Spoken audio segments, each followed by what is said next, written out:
Hello, today is July 8th, 2015, and you're joining us for our weekly New Paradigm for Mankind show. I'm Jason Ross. In the studio with me today are Ben Deniston and Leona Fanchang, and we work with the LaRouche PAC science research team, The Basement. Quick bit of bookkeeping or announcements is that we are encouraging questions and comments coming in during the shows. The instructions for doing so are in the video description that you see there.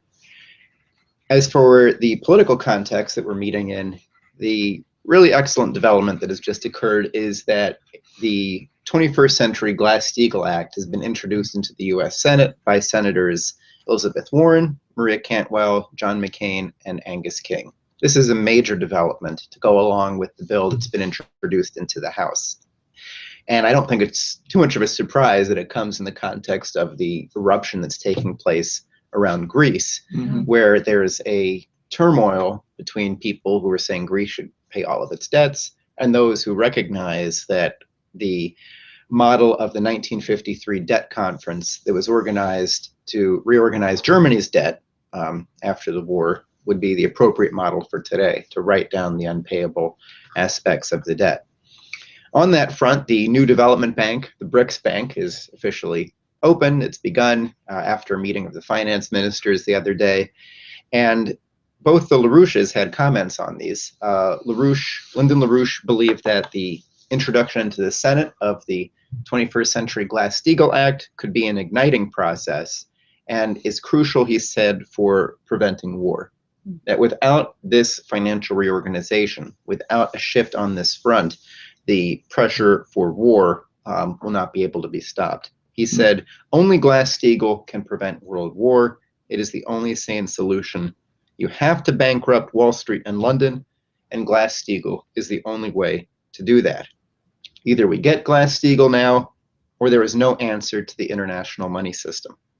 Glass-Steagall is the only way to defend lives. It is essential.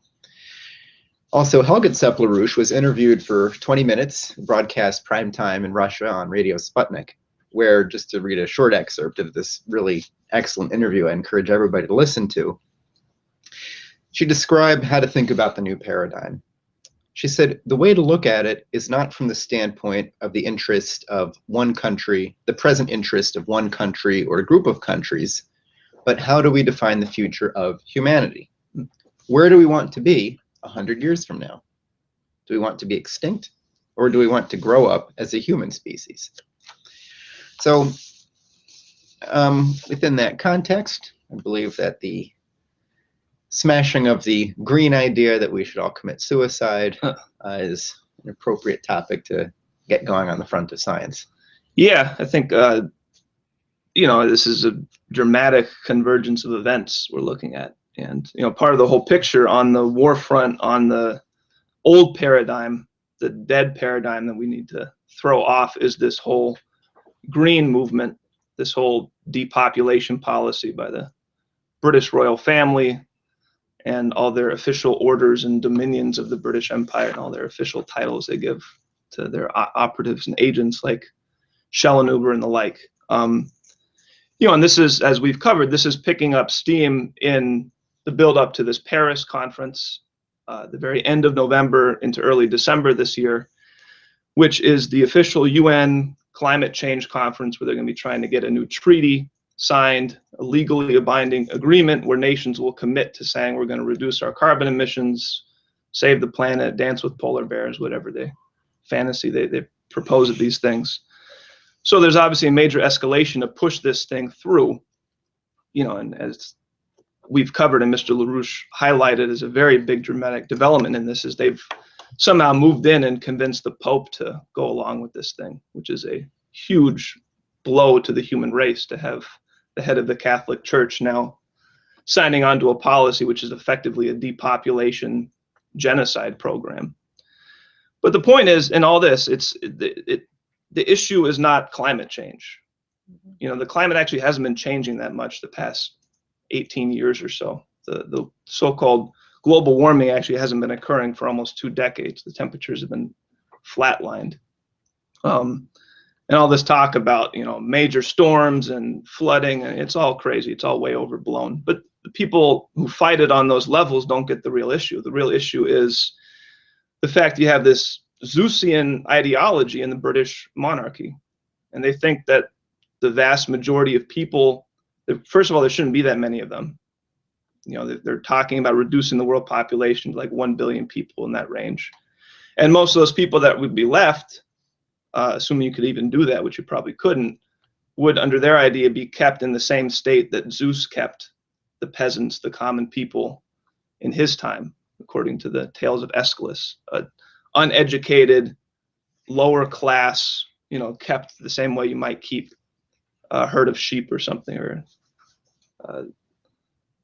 cows or something. So this is the real ideology that we have to root out. And, you know, as we've discussed, that is, you know, the most extreme satanic expression of that by these, you know, British royals and their associates. But it's also permeated society generally. This belief that mankind is somehow unnatural, that mankind's progress is somehow unnatural, that we need to stop progressing. We've reached a limit to growth. We need to stop growth. We need to reduce the population. You know, it's just, it's genocidal. It's going to destroy the human population, and it's unnatural. You know, the natural world as we know it has a certain characteristic towards progress. That's just inherent in the natural world. You know, all this talk about being in harmony with nature and, you know, making human society stable with respect to the natural world. I mean, it's just a crazy idea, because the natural world itself has been characterized not by stability, but by change, by progress, by development. You know, there's something we've discussed on these shows in other locations, that the whole evolutionary process is characterized by change, by development, by increasing energy flux density. And species that don't increase the energy flux density go extinct. That's the principle that characterizes evolution. A much more dramatic change. Yeah, right. Yeah, the biosphere has changed, the climate's changed. I mean, this is all, you know, the idea that somehow this type of change is unnatural is insane. You know, and this is expressed in this whole climate issue. It's also expressed in you know, in California, as we've been discussing, with this water crisis, or so-called water crisis. This idiotic idea that California has now reached the limits to growth, the limits to water supplies, that we need to reduce the water use, we need to reduce the population of California effectively. This is the policy of Jerry Brown, when it's just utterly crazy. There is plenty of water in California. There's plenty of water available to the whole southwestern region if we develop the right capabilities to manage it, to develop it. And I think this is, you know, a clear, useful case study for what we're actually talking about as the real substance of the fight, which is understanding what mankind's true nature is as a species which is uniquely characterized by the fact that mankind creates his own future. And mankind creates his own future by a specific quality of action unique to the human mind. And today, that means we have to start looking to the galaxy. That the type of changes that mankind can make, that allow mankind to transform the characteristics of society, to uplift the population, to allow a greater population to exist at a higher standard of living, a higher level of education. You know, the type of progress we used to be committed to before the Green Movement increasingly took over policy in the West. That type of process, to continue that, means we need to be pushing to the frontiers, to things like the galactic system, to understanding this galaxy that we're a part of. And not just viewing it and describing it as just a collection of objects or something, but what's the governing principle? What are the principles which underlie the whole existence, formation, development of this galactic system, which subsumes our solar system and implicitly then subsumes the Earth as lower order processes that were created by this higher order galactic system. Like, that's the frontier for mankind right now, and the frontier expression of the type of uniquely human progress that we need to be vectored towards right now. Uplifting mankind's existence from the standpoint of basing mankind's understanding and actions on higher level principles of organization of the universe. So we've talked about this galactic system. We've talked about how the galactic system relates to climate, relates to weather, and relates to water. You know, to the changes in the largest changes in climate that the Earth has experienced are connected to the changing relation to our galactic system. And that's like the top influence on affecting climate change on Earth. And if we understand how that works, as we're beginning to look into, mankind's understanding of that is opening up new potentials for things like weather control, weather modification, managing rainfall, increasing rainfall, by controlling certain ionization characteristics of the atmospheric system, which are a major factor influencing how water vapor behaves in the atmosphere. So this is stuff that we've covered, we've presented, we've discussed on this show. We've written about that the solution to the drought, the ability to bring the water needed can be provided by mankind reaching to this galactic perspective on the nature of the water cycle, on the nature of the water system on Earth. But I think that's kind of just just scratching the surface, so to speak. You know, it's just one indication of looking at how, you know, we're not on some isolated body. We're not even just in an isolated solar system. We're part of this whole galactic system. That's the higher order organization, which subsumes what we're a part of, what we exist in. And our ability to move to those levels will allow us to move mankind forward in completely new ways. So you have this water case study, but I wanted to take some time today to go through some other kind of more frontier areas to kind of, I'd say, tease our imagination a little bit about what this galactic principle is that we should be moving towards. Some indications about showing us that there's much that we don't understand about the fundamental nature of organization of our galactic system, of how galaxies work. And what I think points to potentially a whole new level of science, which, you know, could be as unknown to us today as things like nuclear reactions were to the people of 1800 or something. You know, a whole new domain of activity that we currently could just be just outside of our entire framework of science because it's associated with or tied to a higher order principle, which we haven't yet discovered. Now, for the evidence for this, and go through a few studies which define some of these very fascinating anomalies and indications pointing in this new direction we could be looking at for this galactic system. The first step in this takes us to the very, very center of our galaxy, of our galactic system. This is a artist's rendition of the Milky Way galaxy. Nobody's gone up and taken this picture yet. It'd be a very long trip. We have to wait a long time for the image to come back. But this is based upon scientific measurements, assessments. It's thought to be one of the most scientifically valid illustrations what people think our galaxy currently looks like. We're somewhere kind of on the outskirts, I don't know, maybe around 2/3, 3/4 of the way out from the center on this system. But when we look at the very, very center of the galaxy, the very central region, over the past 2 decades now, give or take, we've been able to see some very fascinating activity going on. We've been able to see, we've been able to actually observe entire stars orbiting a very specific small region in the very center of our galaxy. So I just switched here from this huge picture of the entire galaxy. We're zoomed way, way in now, and now we're looking at actual images, observations taken by telescopes on Earth over the course of over a decade, and then brought together to make a time-lapse video of stars orbiting in the very, very central region of our galaxy.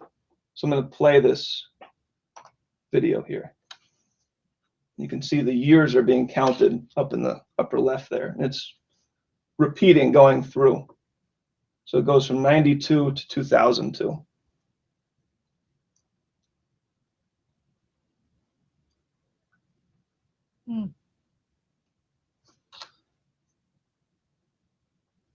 So that first one was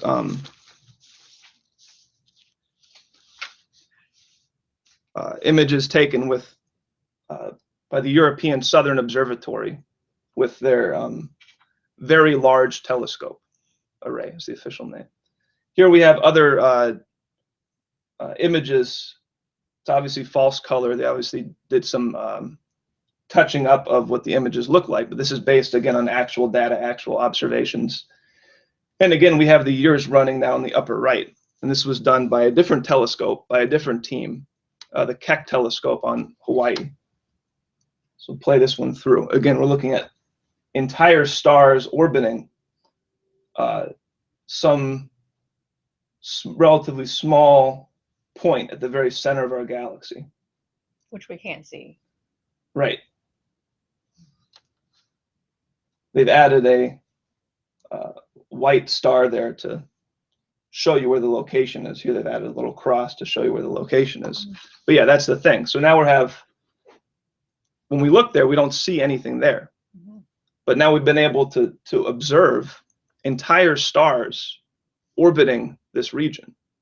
And, you know, we saw a star make a complete orbit there over the course of a decade and a half of observations. So this is not, you know, huge time scales. This is relatively rapid motion. And the question then becomes, what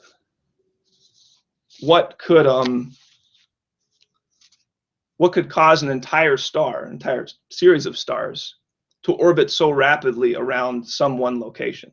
When we look at that location, as you said, we don't see anything there. We don't see a huge, bright, shining star. We don't see any visible evidence of any object at that location. But we see stars making orbits around this point, and from what we can tell, relatively clean, nice elliptical orbits, indicating there's, you know, kind of one centralized concentration of mass that's causing these entire stars to make these orbits. There was one that that swung by like it got a gravity assist. Yeah. In the other one, the Keck Observatory. Play that again. It seems to be very strong. Incredibly. To me, yeah, these orbits are. See that? They're pretty elliptical, so they have a big change in speed when they get to the. I'm not exactly sure what you would call it. It's not perihelion. It's not periapsis. Periapsis. So there's something there that has this supermassive effect on these stars, and based on the work of Kepler, in terms of what he looked at with the relation between how large an orbit is and how long it takes that body to make the time around the orbit. Based upon that work, but then looking at that from the standpoint of other systems, you can get an estimate of the mass, what amount of mass is acting on the body making that orbit, such that it orbits at that speed at that distance. And based upon some estimates of the distance, how far away we think this is, how large we think the orbits are, they've come to the conclusion from a few different independent methods, but they get very similar results, that whatever is acting here seems to be acting with the effect of something like 4 million times the mass of our sun. So an incredibly massive phenomenon. We don't know what it is.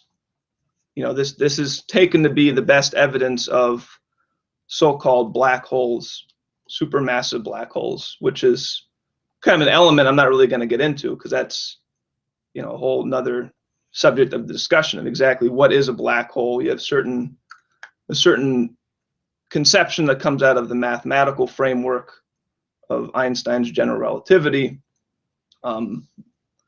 which has certain implications, and theorists, try and derive certain properties of what they think these objects would be.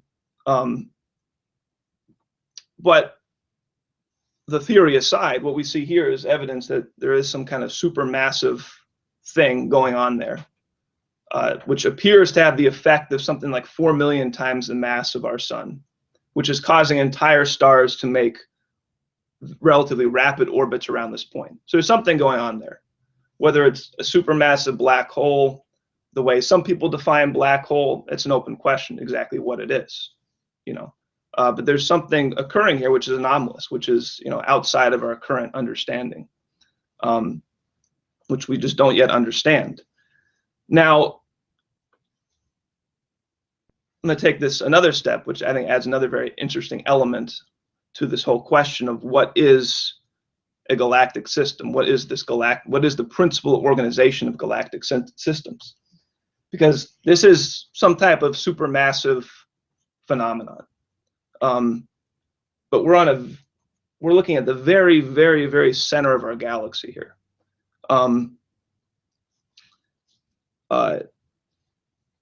If we step out, here's a kind of illustration of the different orbits of the stars orbiting this supermassive object. So S2 is the name of the star that we've seen make a complete orbit, and it took about 15 or 16 years to make that orbit. So again, that was zoomed in incredibly far, incredibly close. And you saw this supermassive effect on a very, very, very small scale compared to the scale of the whole galaxy. So now we're going to zoom out. This is an artist rendition, again, a side view of what they think our galaxy would look like from the side. Now, people have shown that in a number of galaxies, there appears to be a very interesting relationship between this central supermassive phenomenon, which we don't just see in our galaxy, we see in pretty much every galaxy we look at. It always seems to have this central massive phenomenon acting in the very center. And people have shown that the properties of that central object seem to consistently have a very tight relationship with certain properties of the galaxy as a whole, which might seem to make sense at first, except for the scales are so different, it's completely outside of our current ability to explain how that relationship would exist. Now, just as a quick comparison, so again, we looked at the orbit of this S2, this star that made a complete orbit around this supermassive object at the center of our galaxy. Just to give a sense of the scale, the size distance comparison, if that orbit around that S2 orbit was, say, the size of a city block, it's like a standard city block, the size of the galaxy as a whole would be something like half the distance to our moon. So a very small region we're talking about in the center there compared to the size of the galaxy as a whole. In particular, we're going to be interested in what they call the central spherical bulge region, which is kind of this glowing region that kind of pops up and down below the disk in the center there. They talk about the disk part of the galaxy and the central bulge region. Now, again, if the orbit of this S2 star, which itself is significantly bigger than whatever that supermassive phenomenon is, but if the orbit of that star was, say, the size of a city block, then the size of this bulge would be 2.5 times the circumference of the Earth.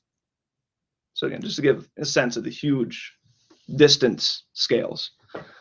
Now, the galaxy as a whole, our galaxy is thought to have something like 200 to 400 billion stars. Just a huge number. So even though this phenomenon appears to be have these, the technical term, supermassive characteristics, something like 4 million times the mass of our sun.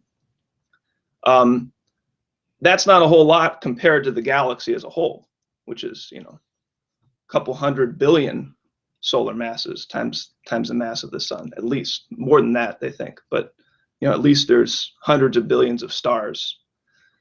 So, and then the scales are so big that the gravitational effect of this supermassive object, although it controls the stars very, very close to it, its gravitational influence just by gravity, as we currently understand it, completely falls off by the time you start to move to any decent percentage of the way out, away from the center. So under the current understanding, there's really not a reason why we'd expect or really could explain any kind of intimate relationship between this central supermassive object, which is itself totally anomalous, and certain properties of the structure of the galaxy as a whole. The scales are too big. It's just, you might expect a very general relationship. Bigger galaxies, maybe bigger central objects in terms of their mass effect, but you wouldn't expect any kind of real tight coherence. However, that is what we see.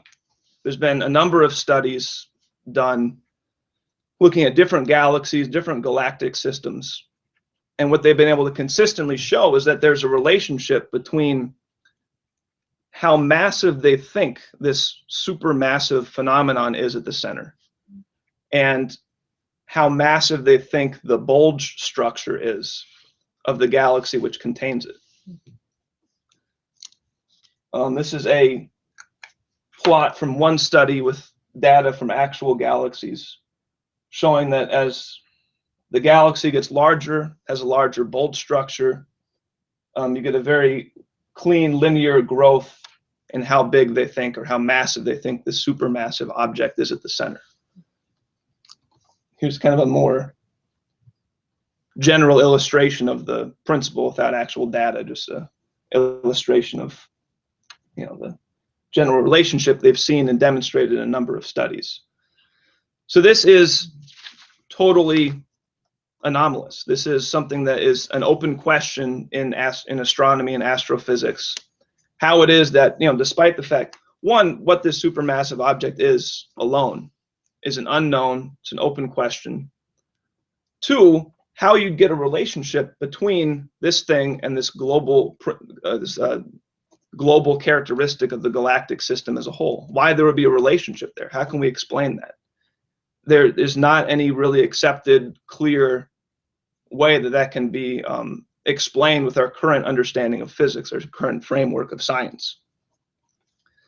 So this is an open question. It's an open anomaly. I want to add just one other element to it, which I think adds another twist to the mystery of galaxies. What are galactic systems? What are the principles governing galactic systems? And what indications we have that they're probably principles which exist completely outside of our current framework, which is a phenomenon referred to as active galaxies, or more specifically, active galactic nuclei, active nuclei of galaxies. The nucleus being the very center region of the galaxy. Here is a series of images of the same galaxy, Centaurus A, taken with different telescopes, so you get different slices of the picture of what the heck's going on with this phenomenon, this galactic thing. And this is currently thought to be the closest galaxy that has this so-called active characteristic. And so what they see when they look at this galaxy is they see a lot of energy emitting from the very central region of the galaxy. More energy than they can account for in terms of how many stars they think are there. Some of these are very active. Some of them are very active across the whole spectrum, from radio through infrared, through optical, through UV up to X-ray, even gamma ray activity. They can be very bright, very active.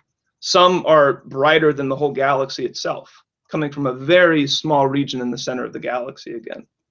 So a galaxy of hundreds of billions of stars is being outshined by something going on in the very center. And based upon, and as far as we could tell, they think that the energy can't just be coming from a bunch of stars. It's a different types of emissions than you'd expect from just stars alone. So there's something causing an incredibly energetic, what is in fact the most energetic activity we see at all in astronomy, at least in terms of sustained activity. You might have like a incredibly large supernova or something that puts out a huge amount of energy at one instant. Mm-hmm. But these things seem to be, some of these galaxies seem to be shining incredibly actively for not just for one brief minute, but they seem to be just emitting this huge energetic activity from this very, very central region. What this series of images really illustrates is something that can sometimes be associated with this activity, this incredibly energetic activity at the centers of some galaxies, which is the production of what they call jets or lobes of plasma, of material. You see these, the image on the right is kind of a synthesis, a combination of X-ray, optical, and radio images put together. And in the X-ray and the radio, you can see these jets kind of shooting out from the very center of the galaxy, creating these lobe structures, creating a structure of a plasma structure of coherent jets and lobe structures bigger than the whole galaxy itself, coming from some very tiny region in the center of the galaxy. Here's another one I think is a very impressive image of another galaxy, the Hercules galaxy, which is also an active galaxy. The very center there, the fuzzy blob, is the galaxy as it's seen in the optical, regular optical telescope. You look at it, that's what it looks like. When you look in the radio, you see these giant, massive jets and lobe structures, which again dwarf the size of the galaxy itself. Do you have a sense of what scale are we looking at? How large are those jets in this one? Well, I'm not sure how big this galaxy is compared to our galaxy, for example. But you can see the size of the galaxy there in optical, so they're larger than the size of the galaxies we normally see it. And that is consistently the case with a lot of these jets and lobes, that they'll be, stretch out 2, 3, 4 times farther than the size of the galaxy emitting it itself. So they weren't made over the course of a decade? No, certainly not. No, unless there's some process that can go orders of magnitude faster than the speed of light. There's no way. Yeah, and that's another reason why we would think these are very sustained activity too, because it would take a long time to produce structures this big. Mm-hmm. So it couldn't just be a very quick outburst. So we think these things are not just incredibly energetic, but incredibly energetic and sustained. So the current belief is, and there's certain indications that do show that it appears that this incredibly energetic activity, which is tied to these jets and lobes, which is shining, sometimes outshining the entire galaxy all across the spectrum, is again coming from a very, very tiny region in the center. So a lot of people think that the best hypotheses that exist is that this activity of these active galaxies looks to be associated with or tied to this supermassive phenomenon, which itself is an anomaly. We don't know what it is. Mm-hmm. And itself seems to show an association with the structure of galaxies as a whole, but also appears to be able to be, in certain cases, able to produce incredibly active and energetic activity. These active galactic nuclei, these jets, these lobes, etc. And there's certain theories that people have put out. The general, very general idea is that this is a so-called supermassive black hole. Its gravitational pull is so strong that as it's pulling stuff in, before the stuff reaches the point at which it can't escape, it gets really, really hot and energetic, and then shines in all these parts of the electromagnetic spectrum and shoots out these jets and lobes from kind of a bipolar axis from the rotation of the stuff moving into the black hole. So there's some general theories about how they think maybe these phenomena are created, but they're very sketchy. They're not, no one pretends they're conclusive. No one pretends we actually have any real idea of what's going on here. But what we know is that we see some type of supermassive phenomenon showing some relation to the galactic system as a whole we can't explain, and sometimes being associated with the most energetic activity that we see anywhere in astronomy. So I think this, defines a certain fascinating area of research when we ask about what are galaxies, what are these galactic systems? Because here we have a whole array of phenomena of activity, which can't really be explained or are incredibly difficult to try and explain with our current set of physics, our current set of mechanisms, their current level of science. And they appear to be connected and related. And they are governing characteristics or principal characteristics of these galactic systems. So these are the types of things that indicate there's whole new levels of principle of science that we just is currently outside of our present domain. And this is the type of activity that is truly human, to seek these anomalies, seek these frontiers, define them, and then set out real programs to figure this stuff out. Because this is, just, I would say, one of the next steps in the what is natural about mankind, to constantly seek, if you go back a couple hundred years, we didn't know about nuclear processes, nuclear reactions. We didn't know about that matter and energy were connected. We didn't know that space and time were connected. We went through a whole revolution in what we knew about the fundamental nature of the universe. Some of that was tied very intimately to understanding how our solar system worked, how these higher processes worked that subsume the Earth. Now we're looking at this galactic system and we're seeing, wow, our Earth is not isolated. Our climate, our weather are affected by this galactic system. Other processes on Earth are affected by this galactic system. Well, what is the system as a whole? How do we understand it? Oh, we try and understand it. We get all these wild anomalies that just completely stretch, if not completely break, our current ability to explain things. So I think this, this is a clear expression of why the whole green movement and the people who created it and are pushing it are satanic.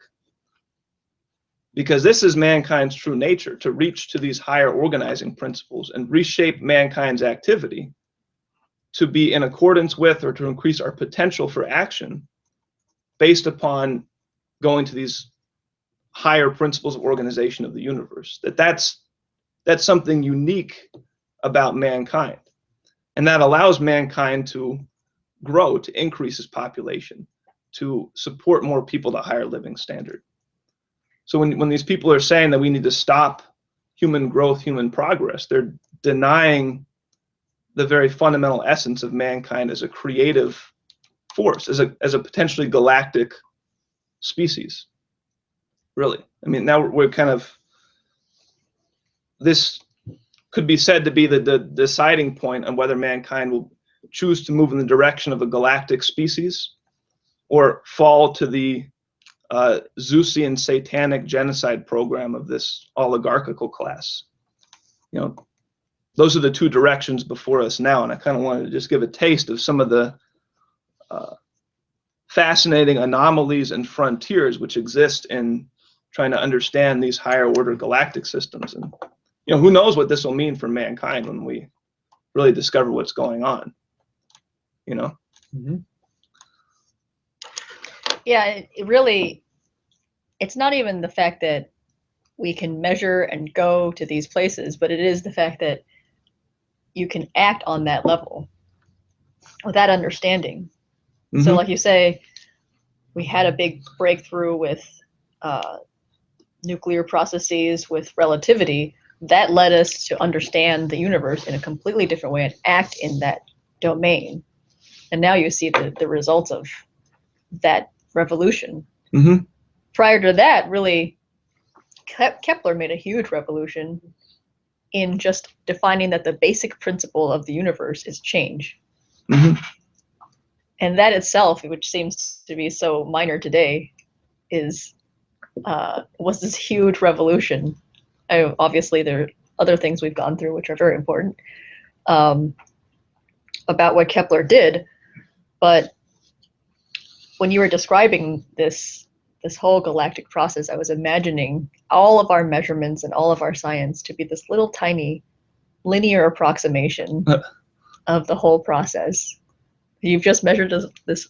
It's as though we've only measured a little part of an arc, and decided that was our description, which fit that perfectly, worked for everything. If we just stretch that out, that would then give us our whole curve. I was thinking what you said about how there aren't answers to these things, that these things, some of them are so, they're difficult. You gave these two examples, these supermassive phenomena in the center of galaxies being related to the size of the bulge as a whole, no explanation.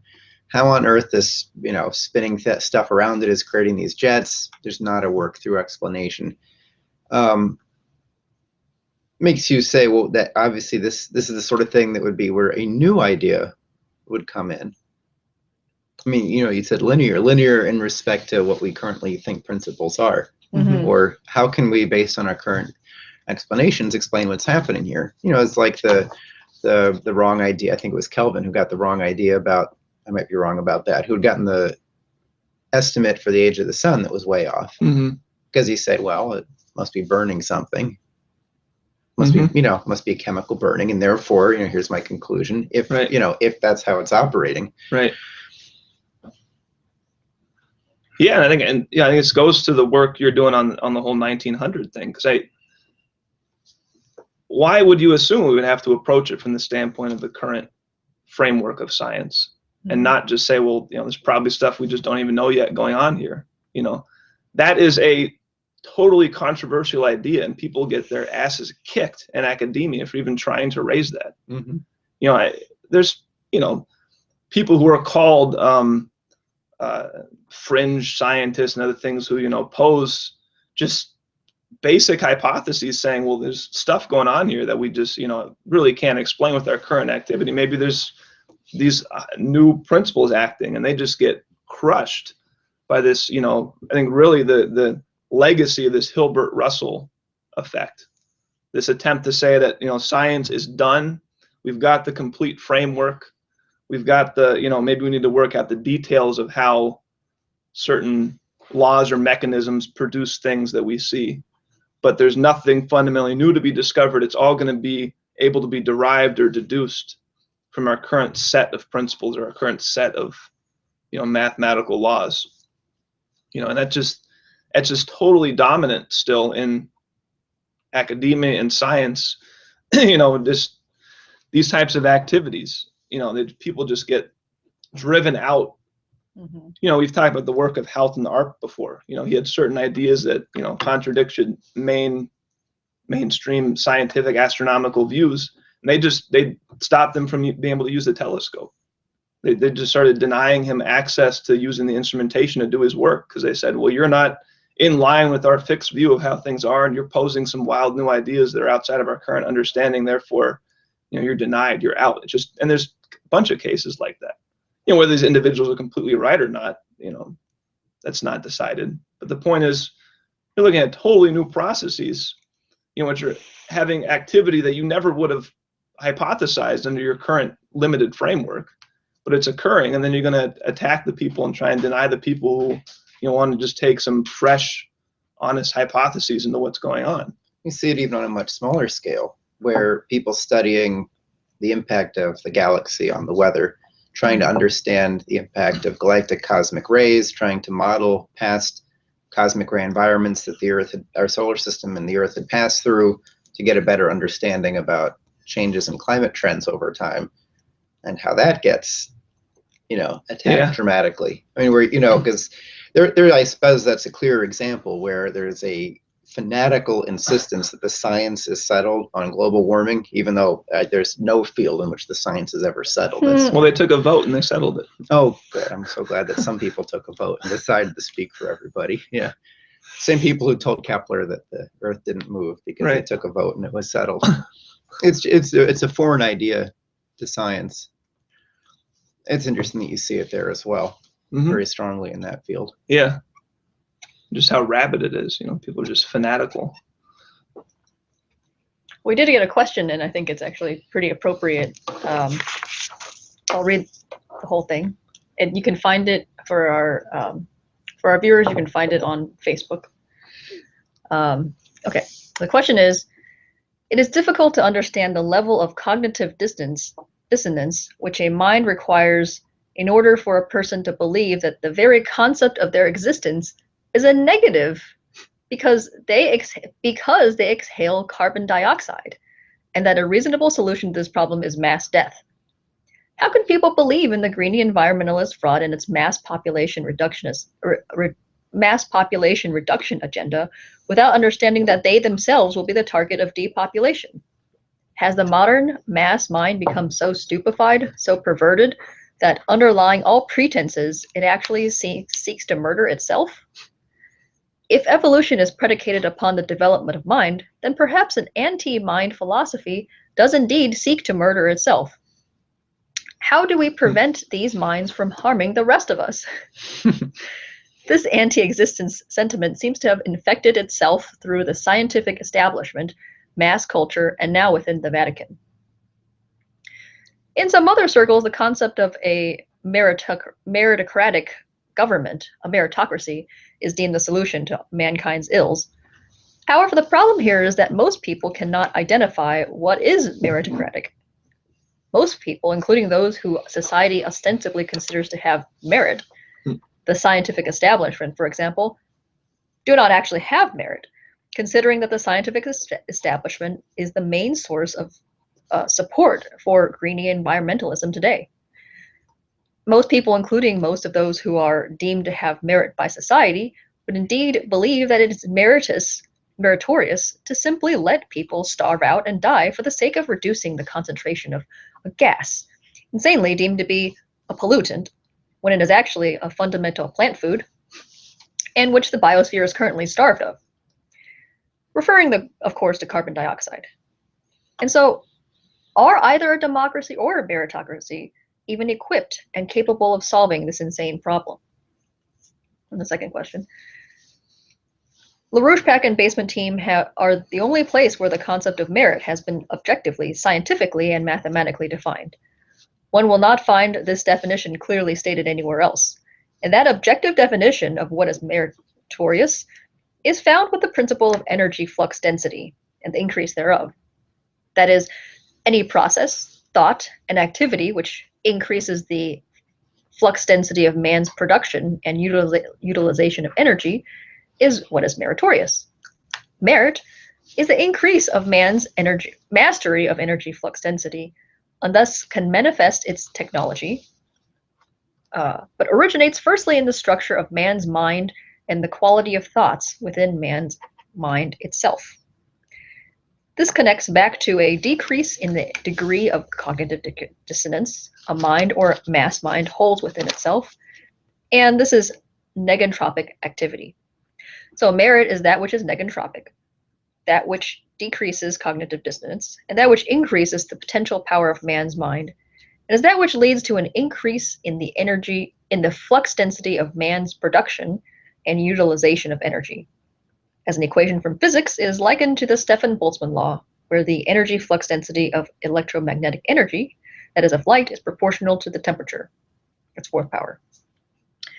Question: how can we reorient society around such a principle in the midst of being faced with such oppositional insanity at almost all levels? And if you care to speculate, if we succeed in this, what would society and human life look like in 200 years?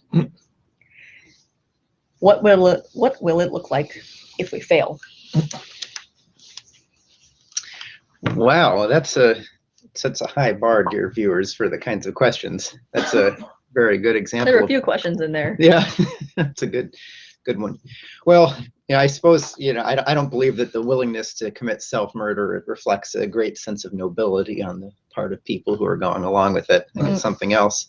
It's a great question. What is merit? I mean, this is one of these, you think of like, oh, that's where like half of Socrates' dialogues end up getting into, when you're trying to discuss something else, and you end up saying, like discussing, well, how ought we to engage? What should our military policy be? How should we do all of this? And you realize, well, you have to just have an idea of what relations among nations ought to be to answer that question. And to do that, you have to say, what's mankind's purpose?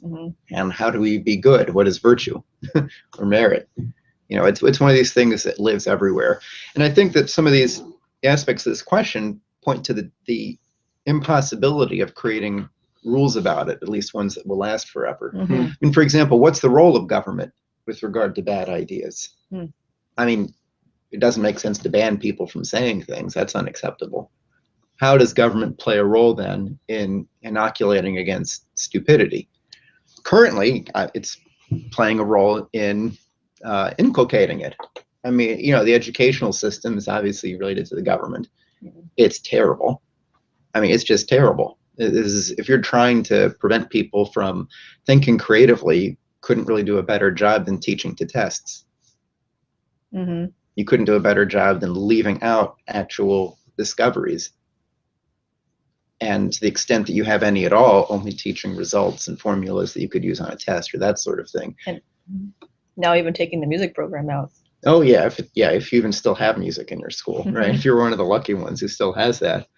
I mean, let me compare it to, Humboldt 200 years ago as education minister for a short period. And, he had an idea about what the role of education was for society, for the state, that, there was knowledge that people had to develop and rediscover from generation to generation, but that also the role of education was in creating a moral and a virtuous, educating the soul, making people for whom doing right wouldn't be a burden, but would be natural to what they had discovered their own virtue to be.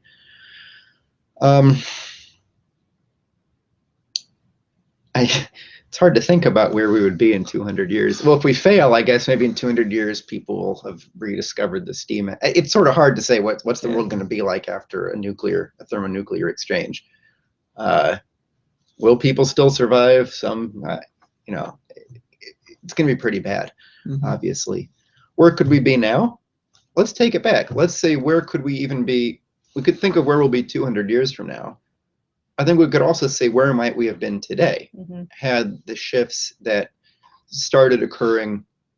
I mean, it's never been all great. We've never had a period where civilization was absolutely perfect and wonderful in all respects. It's been a continuing fight. But to look to the 1800s, for example, when we had a massive increase, massive development economically and in science, just a real flourishing, a tremendous period. And if you look at the policies of Lincoln and Grant in promoting that, Bismarck in Germany at that time, LaRouche has pointed to the ouster of Bismarck as being essential for understanding the later 20th century shift, as being what made it possible to, for one thing, to be able to have what became World War I, and the tearing apart of Europe and the potential for cooperation that was. But if we hadn't had, Bohr in the Solvay conference, if we hadn't had Hilbert and Russell, if we hadn't had Bertrand Russell, who did a lot of work for evil, if we hadn't explicitly pushed for an end of knowledge, an end of future discoveries, which is what the Hilbert-Russell program was, which is what the Solvay the Copenhagen interpretation pushed by Bohr and his friends at Solvay to try to beat up Einstein into giving up on the idea that, we would actually be able to make more discoveries. I mean, Bohr said, what? He said, we're done. Copenhagen interpretation, we're done. We're not going to know anything more about the quantum world. We've really figured it all out. And to the extent that the parts of it don't make much sense, well, stop worrying about that, because all you can ask for in a theory is, how does it talk about the things that we could observe. Mm-hmm. The idea of knowing what's behind it has been eliminated. But what does that do? That says the human mind isn't part of nature. Mm-hmm. That's what it says. Because, we never discover principles that are separable from ourselves in a way that we can say we've discovered things that are about the world out there. Never happened. It's not actually even possible to state that. One demonstration of it is the fact that our knowledge is always, I'd say, provisional or preliminary. It's always ongoing. None of the things that we've ever thought in the past have been wholly true in any field. It's never happened. It's not going to. What that reveals is that to the extent in the past that we've thought we've got something that we know about that world out there, given that it's always wrong, has been revealed to be wrong in some respect. The reality of what we have as these discoveries is a reality of the power that we've developed to understand and act on that world out there. That that's what's real in them. And they of course have a coherence with mind. So this is what was this is what was under attack, very explicitly in the 20th century, with Hilbert and Russell saying that no new types of thoughts will ever occur in knowledge, in science. In mathematics, very specifically, they worked on it, but the same approach was taken to physics as well. Mm-hmm. Is everything that we might think in the future just an induction expressible in the current language about new things that we might happen to observe, but without requiring any change in the language or the concepts that would underlie the relationships that we believe could exist? Oh no, I forgot where I was going with that. So had we not had that, where might we be now? If we had not said, keep the mind out of this, Mm-hmm. then you'd say, hey, new thoughts, which of course they're always mental, they're always human in a sense, to consider questions about where we could go in astronomy. Or you think about fusion, for example. It just might be the case that we're not actually going to get fusion with the current kinds of plans that we're doing, that there is a fundamental discovery to be made. I don't actually know, but that there's fundamental discoveries to be made about plasma, et cetera. And that with those, fusion won't be as difficult as it currently seems. But had we not had these shifts, including these political shifts, I can't imagine that we wouldn't have figured it out in this century since Einstein, that we wouldn't have a fusion economy right now, that constraints that we have about resources, physical resources such as water, the idea of running out of water, that should be just as ridiculous as you can imagine. It makes as much sense as saying we're running out of air when you're living next to the Pacific Ocean. Making water is no problem. Other raw material resources, the elements, the mining of that sort, these would be absolutely no trouble at all. So, a lot of the things that plague us today, that physically hold people back, that are physical sources of poverty, there is no need for them to exist. So you can imagine a world without poverty. That's absolutely doable. Mm-hmm. And then think also, what kind of culture could we have had culture not been killed? Mm-hmm. Brahms was the last the last real classical composer. Did that have to happen? Did music occur in stages where that's just over and now we are in a new world and time itself has decreed that we're now going to have modern music? No, it didn't have to happen. So you can't imagine because it didn't occur. The creativity didn't occur, but music that Beethoven would say, wow, that's really fantastic, if that was being created right now, etc. So it's hard, it's awfully hard to say where we could be. That's just 100 years. That's just described. Or at least some period. It's hard to really even imagine that, because the world, another way, go back 200 years, not from today, but go back to the 19-teens. So go back to, we got Einstein, we've got general relativity. Go back 200 years before that, right? 1715. What's the difference in the world between 1715 and 1915? Or how about between 1815 in 1915. Tremendously new world. Mm-hmm. And then where have we gone in the last century? And that rate of change has been increasing when human development, yeah. Yeah, it had been. Right. Right. So that's the thing. Sometimes, you know, like changing the direction can take a long time to play out. I mean, by many physical economic measures, rates of poverty and things like this. I mean, there's improvements even today in areas. There were clearly improvements in the first half of the 20th century, even though the basis for it had been turned off and turned around. Mm-hmm. So yeah, I mean, yeah, there's a lot of. Well, that's the thing that's hard to see, I think, is because there's always progress in all sorts of fields. But if you look at it from a longer arc, and you see the progress is like this, it starts to flatten out and then fall. You don't see that until you take this, for example, even 400-year scale. Yeah, I mean, like 100 years before, going into the 19 teens. Right. You know, what did we? Electromagnetism, chemistry, electricity. Yeah, the advent of what became nuclear science. You know, the principle behind which it could have occurred. Einstein and Planck's work. In 100 years. Wow. Mm-hmm. Yeah, I think the questioner said on the scientific definition of merit, I think, is also worth just highlighting. So I think that gets at what Mr. LaRouche has said, that mankind is the only species that creates his own future. That's a scientific conception. That's not an opinion. That's not a religious belief. That's what we know about mankind. Animals don't do that. Mankind does that. That's something that mankind has.